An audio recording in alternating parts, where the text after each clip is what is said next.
O Olho de Horus.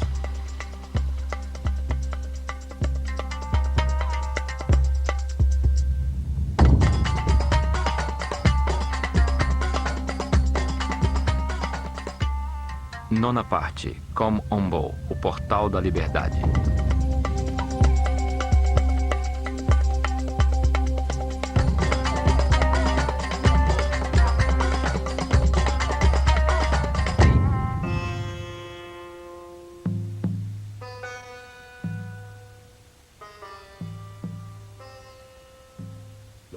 Os egípcios entendiam que a realidade era manifesta por um único Deus através de suas forças criadoras fundamentais. As divindades aqui chamavam de Néters. O mundo físico era dirigido pelo faraó, que representava o nível de consciência alcançada pelo homem durante o seu reinado.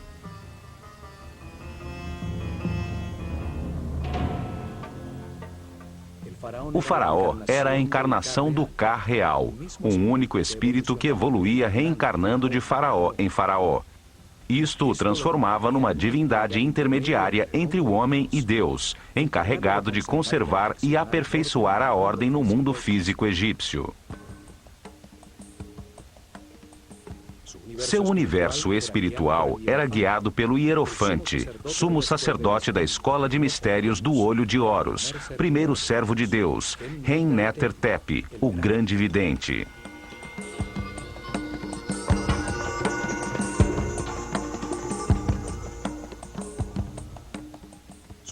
Seu símbolo era uma serpente com duas pernas e o disco solar na cabeça, a imagem da eternidade, da sabedoria e da regeneração física. A organização sacerdotal sob seus cuidados se dividia em 3 grupos.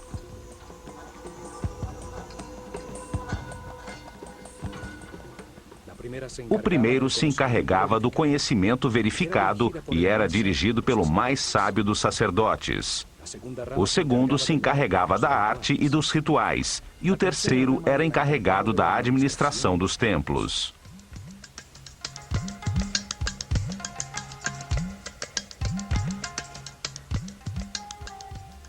Os sacerdotes do conhecimento eram os pedagogos incumbidos de preparar os herdeiros de sua casta.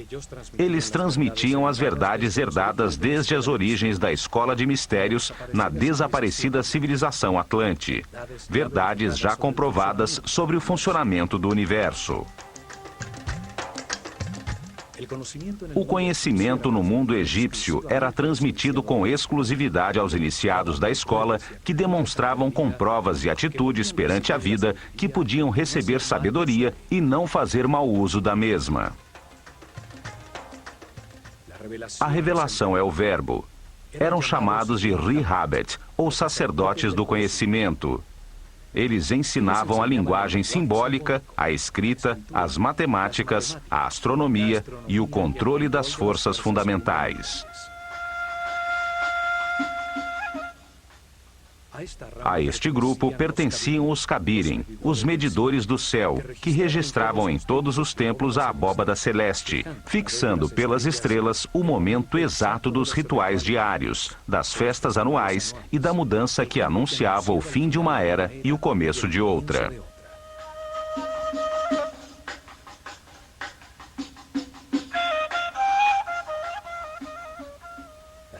O segundo grupo se encarregava da produção de obras de arte, do desenho arquitetônico e da construção dos templos, da direção das oficinas onde os iniciados, ajudados pelos artesãos do povo, fundiam as esculturas simbólicas. Estes sacerdotes criadores desenhavam e supervisionavam as inscrições nos muros dos templos. Eles ensinavam a trabalhar a arte com a sabedoria do amor, a desfrutar do ofício, a dar sempre o seu melhor. Desenhavam os símbolos, ferramenta fundamental dos rituais, os objetos e as figuras simbólicas. E depois determinavam o que se devia fazer regularmente com eles nos momentos cósmicos, tais como os solstícios e os equinócios.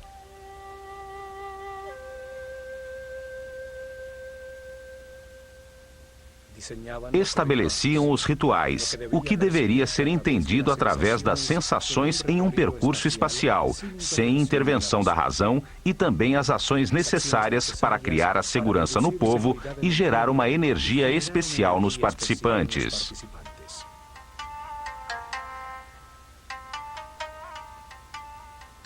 O ritual induzia os sacerdotes da escola de mistérios do Olho de Horus a ter autoridade perante o povo, utilizando o controle da intuição, da percepção do ser humano, independente de seu preparo ou nível de consciência.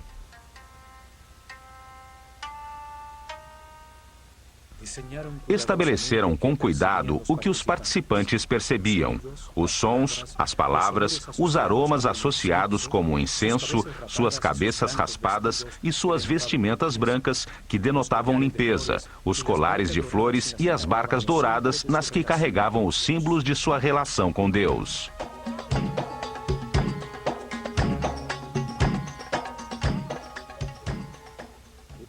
Usavam o ritual para transmitir ao povo a hierarquia e a ordem da sociedade que organizaram, utilizando ferramentas singelas, tais como a riqueza das vestimentas, sua visualização, a arrumação ou a quantidade dos participantes. O ritual renovava a relação entre os poderes.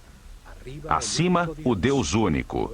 A seguir, os néters, os mortos, os sacerdotes, o faraó, seu exército e o povo.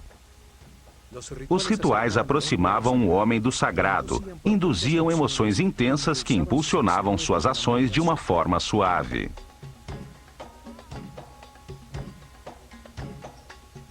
O terceiro grupo administrava o cotidiano dos templos. Organizava os cultivos, a recepção dos víveres, a preparação das refeições, a limpeza dos recintos, formando uma sociedade comunitária.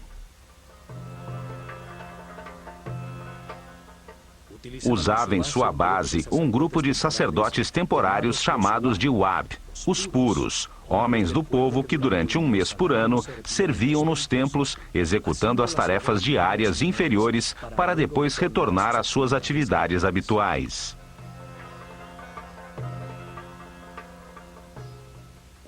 Alguns viviam no campo, cultivando os terrenos cedidos pelo templo em volta dos seus muros externos. Chegavam ao amanhecer para realizar os rituais de purificação para entrar no templo e continuar com suas atividades diárias.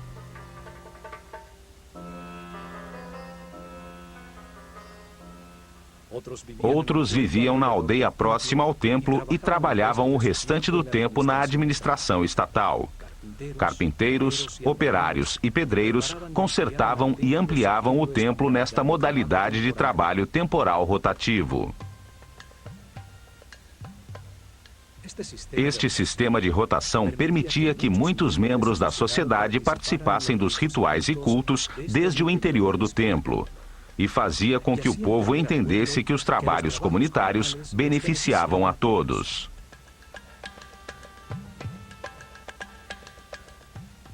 Os três grupos convergiam nos templos, os lugares onde se organizava a ordem, o Ma'at, a busca do equilíbrio harmônico temporal. Ali, o homem se submergia no espaço sagrado orientado para o cosmo, registrando seu permanente movimento.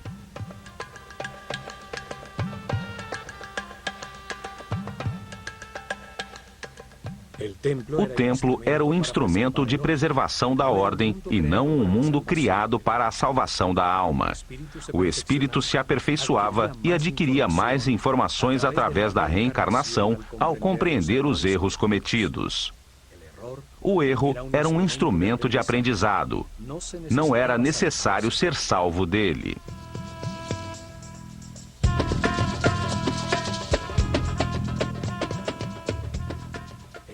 O templo era o lugar onde se encontravam as duas forças fundamentais, a força do caos e a da ordem. Ali se atingia o equilíbrio necessário, a harmonia que leva ao aperfeiçoamento de todos os indivíduos da sociedade.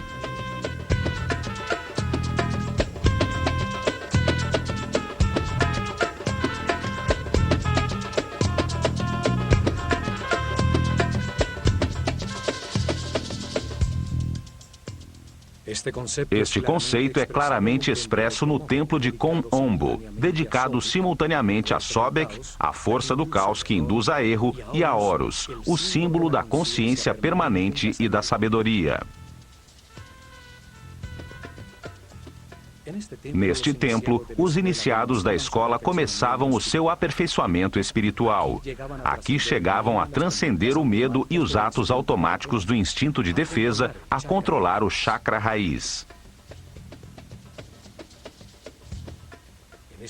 Neste templo, lhes ensinavam a existência da lei da natureza, códigos divinos que produzem uma reação automática para defender a vida, necessários quando se está na animalidade, mas que devem ser controlados de forma a ascender aos níveis superiores de compreensão. Não se pode ser sábio tendo uma série de condutas automáticas ou reações agressivas descontroladas que ferem as relações que mantemos com todo o mundo.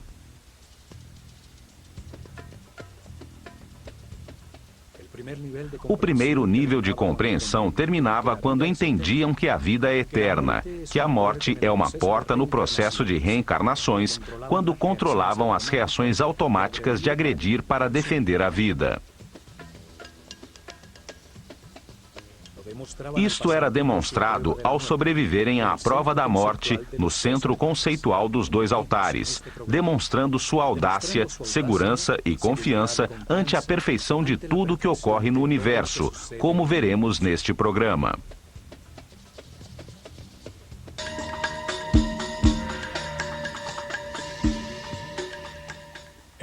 O templo de Kom Ombo era onde se agradecia pela dualidade existente no universo, a qual permite ao homem enganar-se e aprender com os resultados de suas decisões, de forma a produzir compreensão e aperfeiçoamento espiritual. Por isto estava dedicado a duas forças opostas, representadas por Sobek, simbolizado por um homem com cabeça de crocodilo, e Horus, um homem com cabeça de falcão, o ignorante e o sábio, o ingênuo e o que tudo aprendeu de tanto enganar-se ao longo de 700 reencarnações.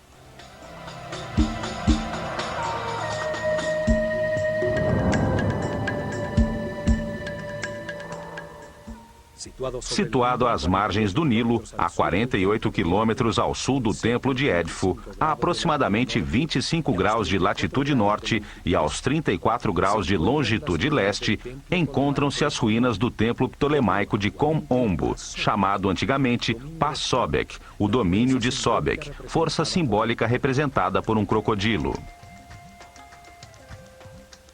Neste lugar não existe um grande complexo como em Edfu ou em Dendera. O templo era protegido por muros elevadíssimos e o povoado estava em volta de um forte do exército imperial, onde os elefantes africanos eram treinados para a guerra. Ali, desde tempos muito remotos, ao lado do desaparecido forte, existiu um templo dedicado a honrar a polaridade, a dualidade de tudo neste mundo. Durante as dinastias ptolemaicas, o templo foi reconstruído, e são suas ruínas as que chegaram até os nossos dias. Kom Ombo estava voltado para os 43 graus e meio sudeste, em direção à estrela Alfa do Centauro, uma estrela do hemisfério sul, que anunciava o surgir do Sol no equinócio de outono. O templo, dividido ao meio, é dedicado por igual a Sobek e a Horus, os dois extremos do caminho do aperfeiçoamento. Sobek, o começo do caminho, a ignorância e a animalidade. Horus, o fim do mesmo, a consciência permanente e o fim do ciclo de reencarnações.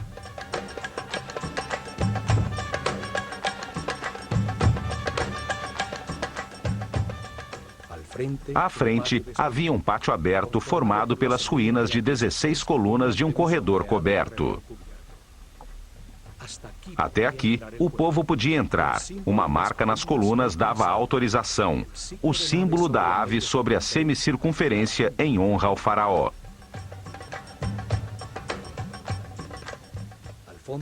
Ao fundo vê-se uma das torres que ainda restam do muro externo.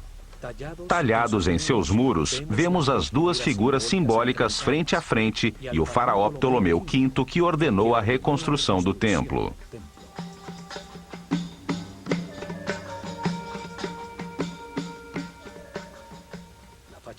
A fachada principal tem dois acessos simétricos, sobre os quais um dintel decorado mostra o duplo disco alado rodeado pelas serpentes que simbolizam a luz em meio à dualidade. Um muro a meia altura, como os existentes em Édifo e em Dendera, une 4 altas colunas. Uma quinta coluna divide as duas portas. O píluno fechava o pátio descoberto e permitia aos visitantes vislumbrar a fachada interna a partir das portas simétricas.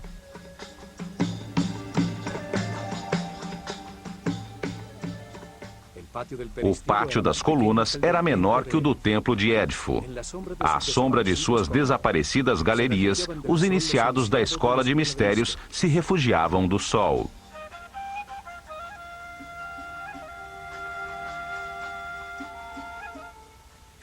Do lado direito do templo estão as ruínas do que foi uma pequena capela dedicada a Hathor.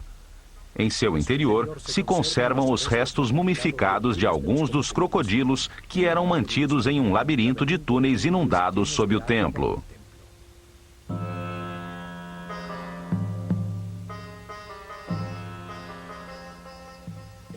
O crocodilo é um dos animais mais duros e resistentes. Sua pele é muito densa, é como o metal dos animais. Os egípcios associavam esta dureza ao estado máximo de materialização, um nível muito afastado da espiritualidade. Aí o espírito começa seu caminho de liberação das limitações materiais, à medida em que vai compreendendo como o universo funciona. O crocodilo simboliza a vida quando sai das águas da inconsciência. Sai para buscar o ar, que representa a consciência. Os egípcios acreditavam que na primeira respiração, o espírito entra no corpo em que se encarnou. A comprida coluna vertebral do crocodilo é um símbolo do eixo da vida em todo ser vivo. Até mesmo a esfera do planeta tem sua coluna vertebral sobre seu eixo de rotação.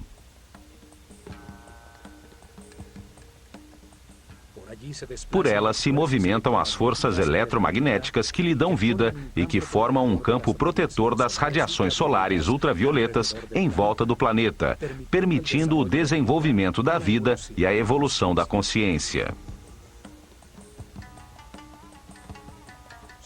Sobek, o crocodilo, e Tuaret, a hipopótama, representavam nos mapas celestiais as estrelas circumpolares que, situadas sobre o eixo de giro do planeta, brilham fixas por milhares de noites sobre os polos.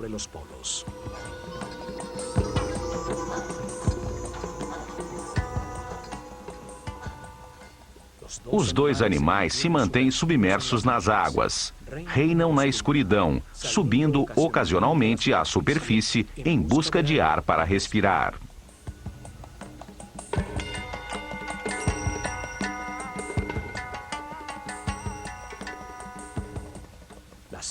As águas representavam o caos que logo renovava a vida.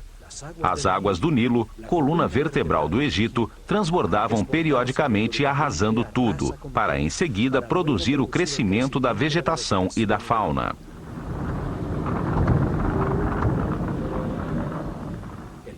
O caos desarruma as partes, permitindo que logo se organizem pelas harmonias ou afinidades entre elas, que as unem momentaneamente.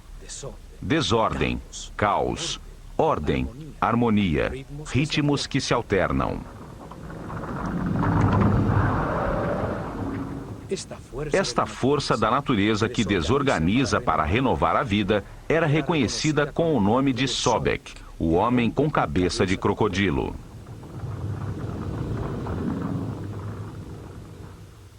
Sobek pertence à corte de Set, o senhor da escuridão, a força que leva o homem ao materialismo, à sensualidade, que atrasa seu caminho evolutivo e que semeia em sua vida decisões erradas para que aprenda com seus próprios erros.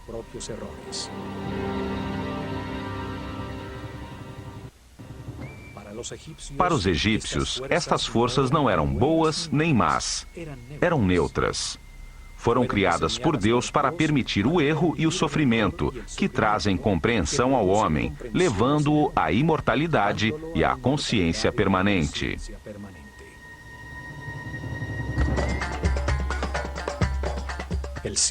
O templo está simetricamente dividido. O lado direito, a leste, é dedicado a Sobek. O lado esquerdo, a oeste, a Horus.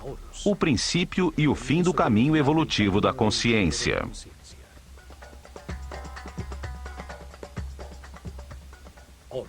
Horus, o homem com cabeça de falcão sobre a qual se assenta um disco dourado, era o símbolo da consciência permanente. Representa um homem que aprendeu tudo nesta escala da realidade. Um ser imortal ascendido nas hierarquias do universo.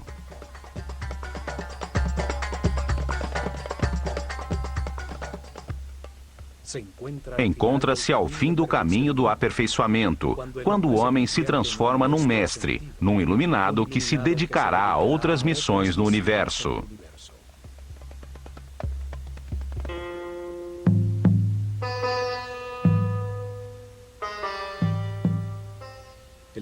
O faraó Ptolomeu VI iniciou a reconstrução do antiquíssimo templo e sua decoração interna foi concluída sob Ptolomeu XII, quando a civilização egípcia estava desaparecendo.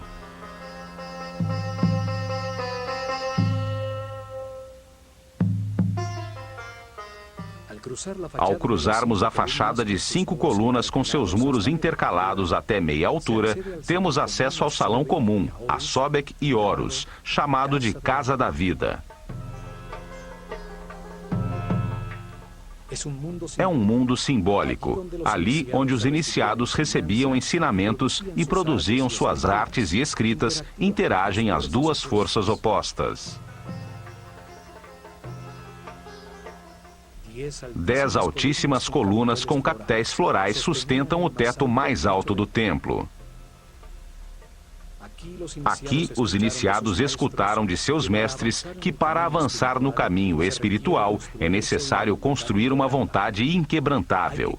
Há que se querer fazê-lo de forma consciente. As primeiras lições e exercícios eram destinadas a obter homens de fibra. Uma rígida disciplina era necessária para estudar, para controlar os temores, para dominar as paixões. Poder fazer e abster-se é possuir duplo poder.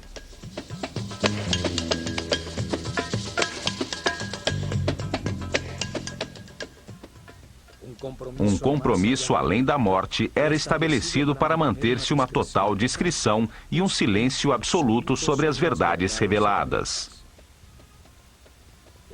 Um princípio hermético que garantia o acesso à informação somente aos que a mereciam, aos que podiam escutá-la.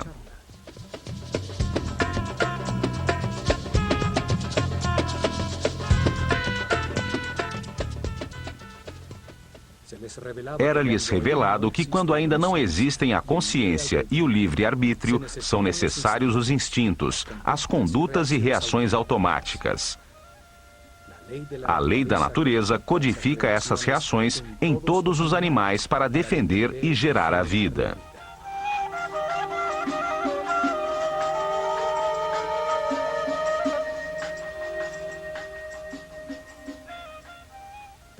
Mas quando se nasce como um ser humano e se quer abandonar a animalidade original, é necessário ter controle e consciência.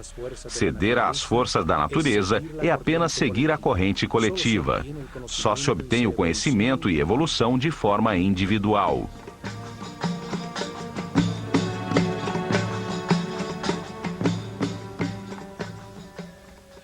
Na penumbra deste salão, via-se em seus respectivos santuários as reluzentes figuras douradas de Sobek e Horus, à vista dos iniciados no início das procissões nas festividades dos solstícios e dos equinócios.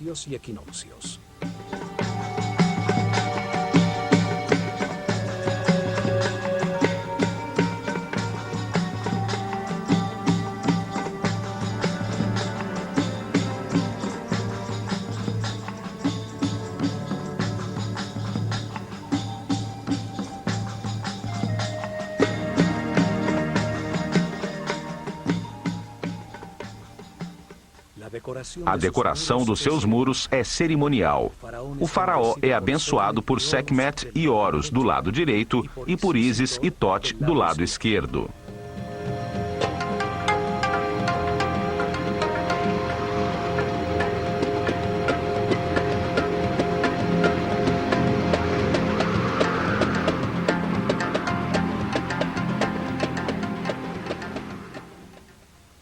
Outro mural semelhante existe do lado de Sobek, ressaltando a igualdade das divindades sem importar suas condições polares, se são boas ou más, se há luz ou escuridão. As forças opostas existem para moldar a consciência do homem, para que aprenda com o resultado de suas próprias decisões.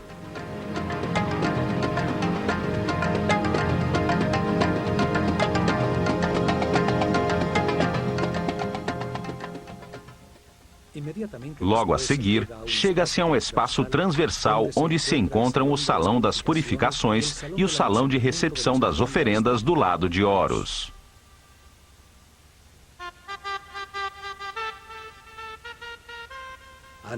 Antes do nascer do sol, os sacerdotes se banhavam nas águas do poço ou do lago sagrado do templo, recebiam a fumaça do incenso e mascavam natrão, um tipo de sal, num ritual diário de purificação. Os banhos purificadores se repetiam ao meio-dia e à noite. Todos eram circuncidados, um hábito logo adotado pelos judeus. Vestiam-se sempre de linho branco. Não lhes era permitido usar vestimentas que contivessem peles ou partes de animais mortos, como o couro e a lã. A única exceção era a pele de leopardo sob os ombros, usada pelos altos sacerdotes, os Sem. Usavam o cabelo trançado de um lado da cabeça, como uma marca de sua condição.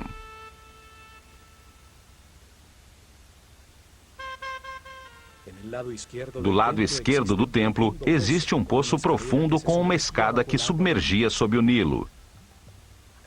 Neste poço, os sacerdotes realizavam suas purificações matinais.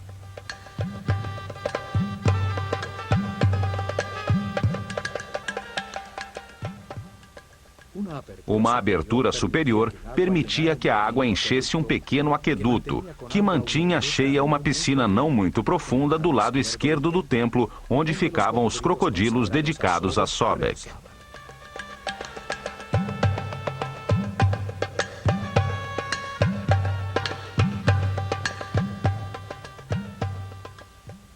O poço servia também como um instrumento de medição. Seus degraus mediam, durante anos, os níveis do rio e assim podiam prever as inundações futuras.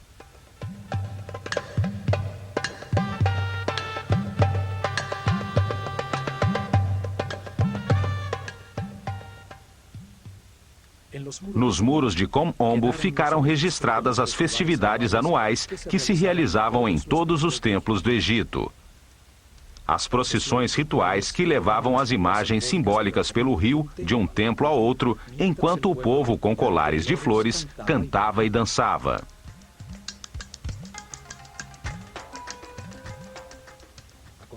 Em seguida, encontramos o corredor das escadas que conduziam ao terraço do templo, num esquema semelhante ao dos templos de Edfu e Dendera. Uma escada em caracol de um lado e a escada reta rente ao muro do outro.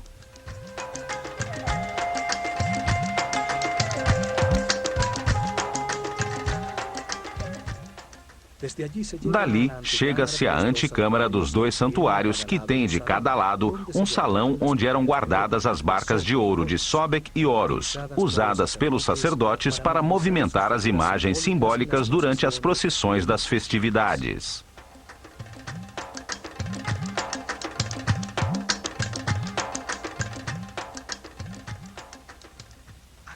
Aqui existe um mural em baixo relevo, onde aparecem Ptolomeu e sua esposa Cleópatra, na presença de Horus e Sobek.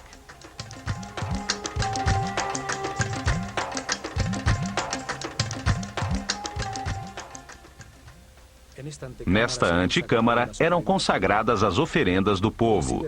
Diziam que se Deus não fosse alimentado com tais oferendas, sua fonte de energia se esgotaria, sobrevindo o caos. Era uma forma de agradecimento pelo recebido e de confiança no que viria.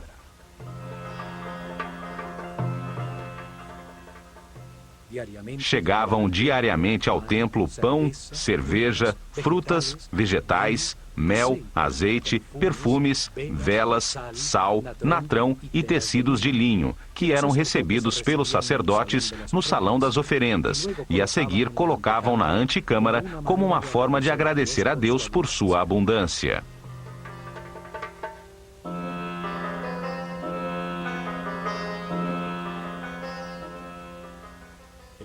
O povo contribuía com uma parte da produção das terras que exploravam, propriedade do templo. O templo dava em troca estabilidade, prosperidade, saúde, alegria, vida e ordem. O sumo sacerdote purificava as cestas de alimentos com incenso e com o símbolo da vida, o Ankh. Marcava a transferência da força divina entre os alimentos e a fonte da vida.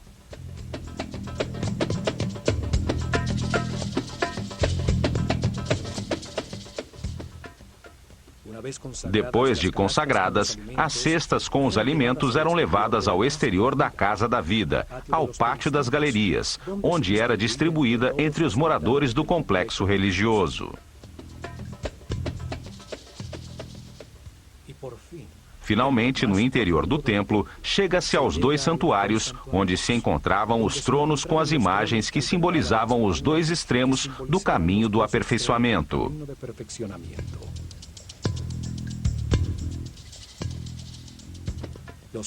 Os raios de sol ao amanhecer desterravam a escuridão, permitindo ao sumo sacerdote do misticismo abrir as portas do santuário e queimar incenso em seu interior.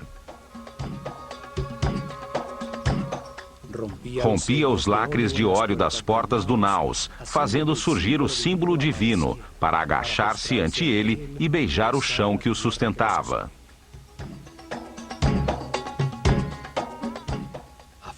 Do lado de fora, na penumbra do Salão das Aparições, os discípulos cantavam hinos religiosos e se ungiam com mirra, óleos, linhaça e canela, iniciando a primeira meditação do dia.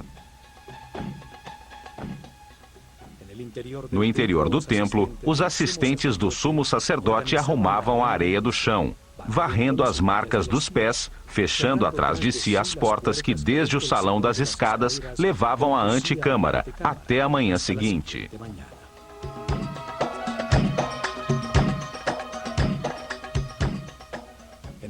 No centro simbólico das forças opostas, entre os dois santuários, encontram-se os restos de um muro duplo. Em seu interior ficava um espaço secreto.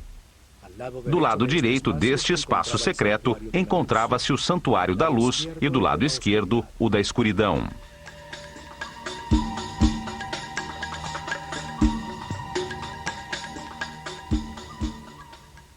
De nenhum dos dois santuários podia-se saber que existia este lugar entre os muros.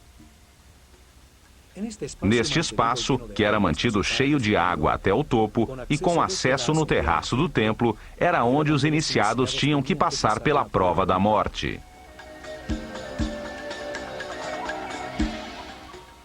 Durante meses, os iniciados recebiam instruções sobre os 4 medos básicos: o medo de perder, o medo de enfrentar, o medo do abandono e o medo da morte. Compreendiam que o medo produz uma reação psicossomática, uma reação neurohormonal automática. Esta reação se manifesta em uma tensão, em aumento da frequência cardíaca e da respiração. A razão fica bloqueada e surge uma vontade de agredir ou de fugir. Todas elas reações automáticas fora de controle que produzem uma perda da paz interior e da energia vital.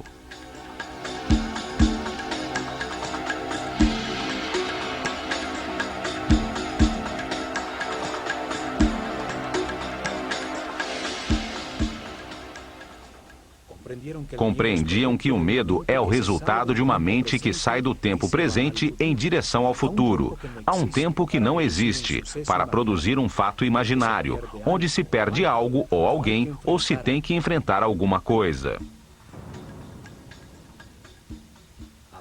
Aprendiam a disciplinar a mente de forma voluntária e consciente, guiando-a com pensamentos escolhidos. Aprendiam a mantê-la sempre no tempo presente, o único em que se pode decidir e agir.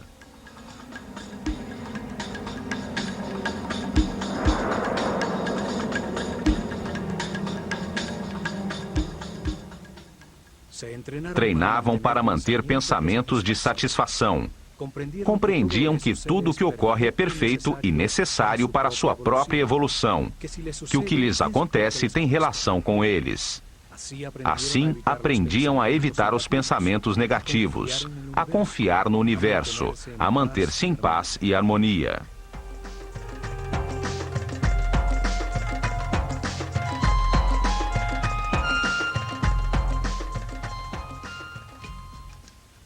Até que os mestres determinavam que era hora de comprovar o aprendido durante meses. Realizava-se então uma cerimônia individual em um salão descoberto no terraço do templo, frente a um retângulo de água escura no chão.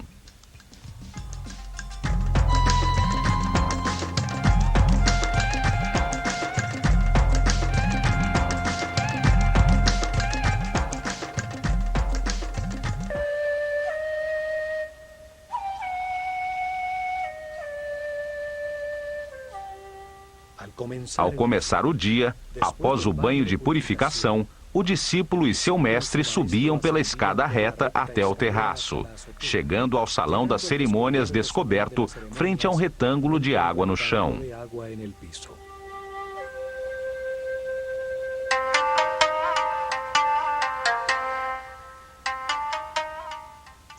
Seu treinamento o havia preparado para ser cuidadoso e consciente em todas as situações desconhecidas, condição necessária para mergulhar no labirinto do canal cheio de água e encontrar uma saída sem que se afogasse.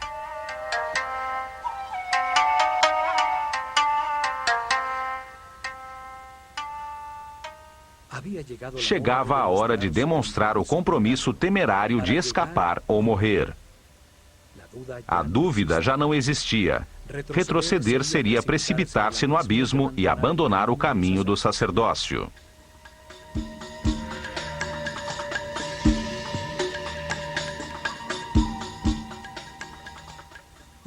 Com uma tomada de ar, o símbolo do espírito e da consciência mergulhava numa espécie de túnel vertical com reentrâncias, como num labirinto que afunilavam a passagem.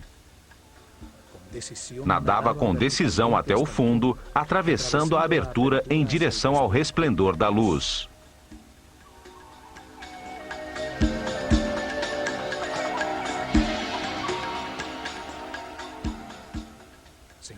Via-se então num tanque estreito, onde se avistava a silhueta recortada de um enorme crocodilo contra a luz do sol. Podemos imaginar o medo que pode ser produzido e o controle que se tem que ter sobre a mente para permanecer calmo e examinar em volta.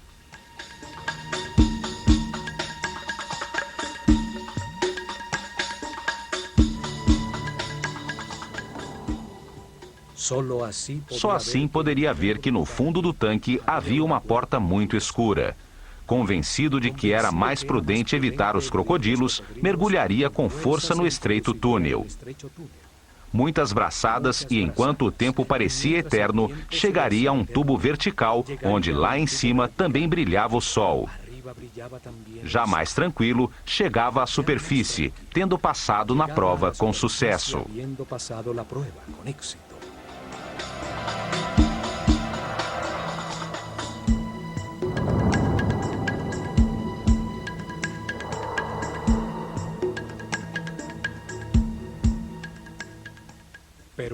Alguns, porém, em razão do pânico ou em um estado de total irracionalidade, emergiam rapidamente ao lado do crocodilo, que era mantido bastante alimentado para não atacar, e eram informados de que haviam falhado na prova, que a saída não se encontrava passando ao lado do animal.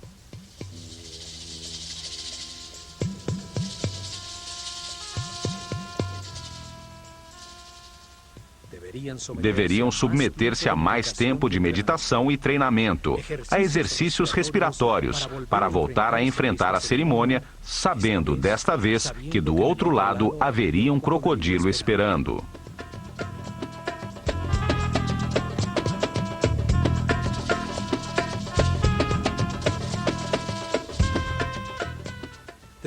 Após os santuários com o tanque central de prova, sobre um segundo corredor perimetral se encontram 6 capelas, 3 de cada lado de um espaço central com a escada que conduzia ao terraço do templo.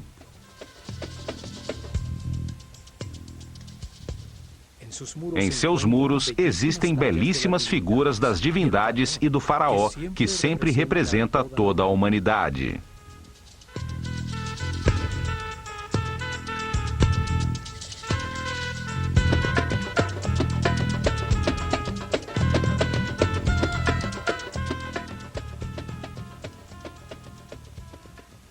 Neste corredor perimetral se encontra a famosa cena onde o imperador Trajano se ajoelha ante Imhotep, o arquiteto de Saqqara, que lhe apresenta uma série de instrumentos cirúrgicos, fórceps, pinças cirúrgicas e tabelas farmacêuticas.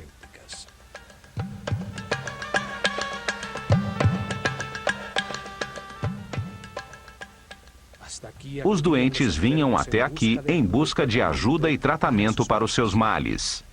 Muitas das figuras talhadas apresentam uma amostra da sua crença, pois o roçar de milhares de mãos sobre as formas sagradas desgastaram a pedra.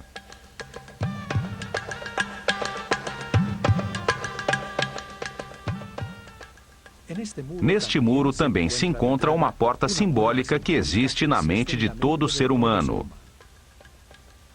Ela se comunica de um ponto central, neutro na dualidade, com as dimensões superiores.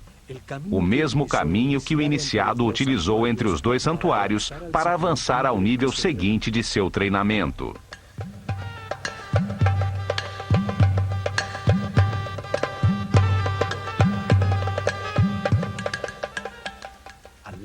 Do lado esquerdo encontra-se Sobek, com uma lança que termina com a figura de um leão, o mais perfeito dos animais.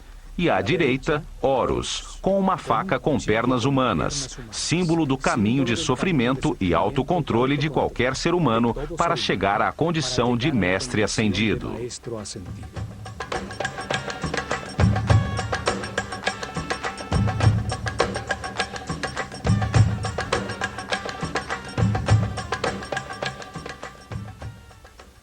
Entre os dois, um cântico de louvor, coroado por Maat, símbolo da ordem e do equilíbrio entre as duas forças opostas, o materialismo sensual de Sobek e a espiritualidade consciente de Horus.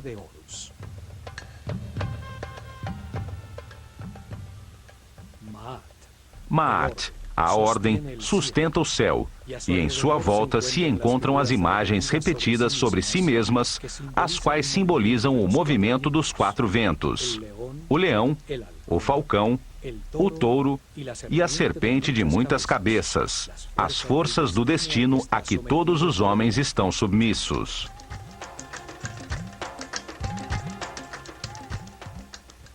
Curiosamente, estes mesmos símbolos foram usados posteriormente pelos cristãos para representar os 4 evangelistas.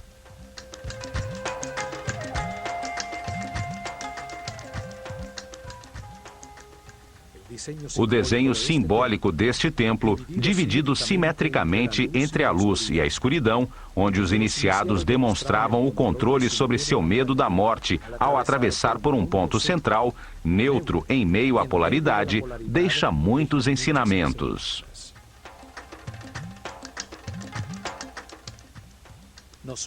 Mostra-nos que a realidade é o produto de nossos pensamentos, que o controle consciente dos instintos automáticos e a permanência no presente são a porta de entrada para os níveis de maior harmonia, paz e felicidade.